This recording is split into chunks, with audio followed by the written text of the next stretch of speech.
Subscribe. Subscribe. Subscribe.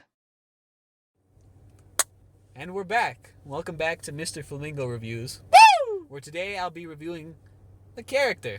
I'm just going to be reviewing Mr. Freeze, Victor Freeze. Originating in Batman number 121, Mr. Freeze would first appear as an ice-based criminal named Mr. Zero, with not a lot of character to him. So there's not a lot that went on between his first debut and on for a while now, until a nice reinvention that came at the hands of Batman the Animated Series in the 90s. Victor Freeze would suddenly get a nice paint job, so to speak, an overhaul, where the character would become Victor Freeze, the scientist, the man in love with his ailing wife, Nora. Nora Freeze suffering from an usually unspecified disease that Victor would feel every urge in his body to attempt to cure. Unfortunately, at the hands of a corrupt businessman, Victor Freeze's work would be cancelled, and Victor Freeze would be pushed into a vat of, cold chemicals and what have you, until it would transform and metamorphose his body so that he could only live in absolute zero or colder. Taking that opportunity... colder than absolute zero. I did not know that. Yeah. I have nothing to do with science. That's not my bread and butter here. Oh. So thank you. You're welcome. Anyway, with that being his character norm, the established idea is that Victor keeps his wife Nora in stasis while he searches for a cure, but because of his condition and now his lack of funds, he turns to crime. In most storylines and depictions, Victor is purely just a husband in desperation. That's his character, a husband in desperation. Unfortunately, some depictions have strayed away from husband in desperation. Some that come to mind are the notorious Arnold depiction in Batman Forever. Nice to meet you. While a lot of fun, and his at his core, it is exactly what he is. You need to chill out. He's also prone to a lot of ice puns in that film, and he never takes himself too seriously. His attempts to save Nora, as depicted in that film, is mostly an afterthought, because what he wants are really big diamonds to power his suit. And wanna know what killed the dinosaurs? What? The Ice Age. And he smokes big cigars. His body shouldn't be experiencing heat. He gets hurt from that, so why big cigars? I lost my temper. It doesn't have to come to this. We can talk.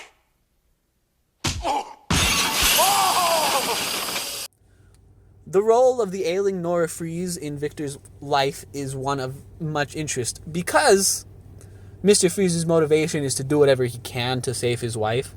That also means that he really will do whatever he can to save his wife. As depicted in Arkham City and briefly in the Arkham Knight side missions, DLC. Hey.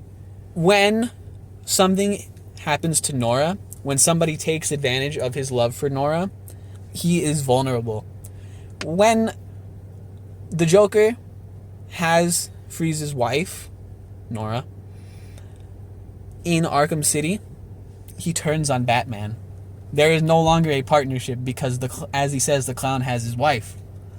Mr. Freeze's biggest weakness is also his biggest dedication, and that is his wife. So if somebody else manages to capture Nora while she's in her cryogenic state, Mr. Freeze is a vulnerable man and will basically do whatever he must, even if that means taking that extra step further into committing the crimes, now just for the sake of it instead of for hope to save the woman he loves. This is not a time for negotiation. I think it is. The clown has my wife. Bring her back to me. Moving forward, there was the depiction that came to fruition in the animated series called The Batman, which I love that show. He loves that show, which took a lot of the established characters and changed them up a little bit.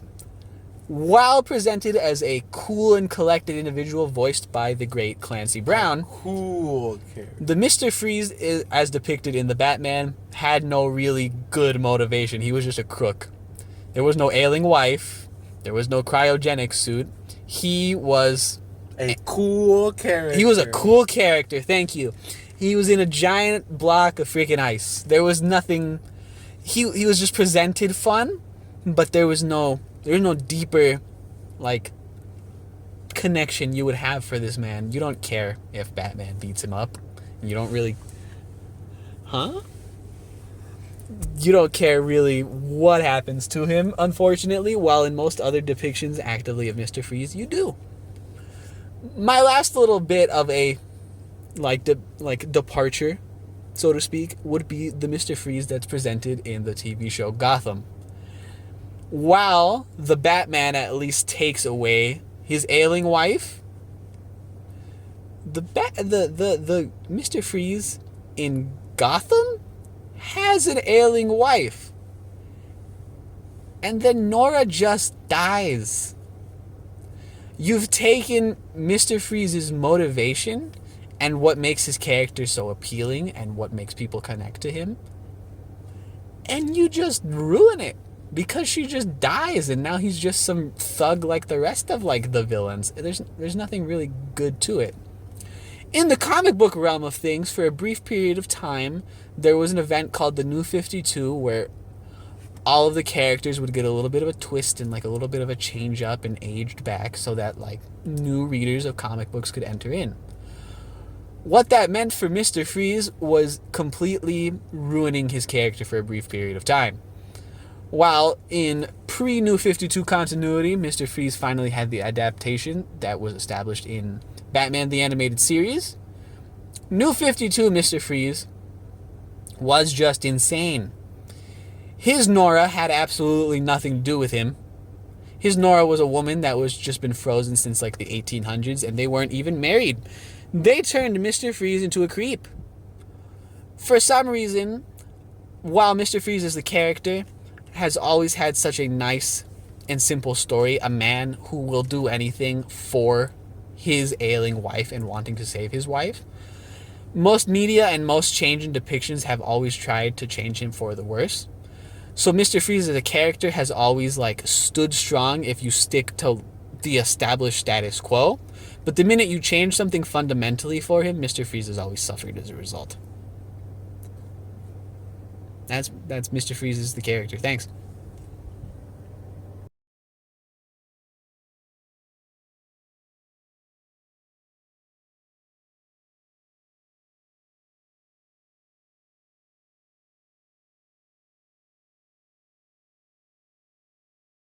We're in enemy territory.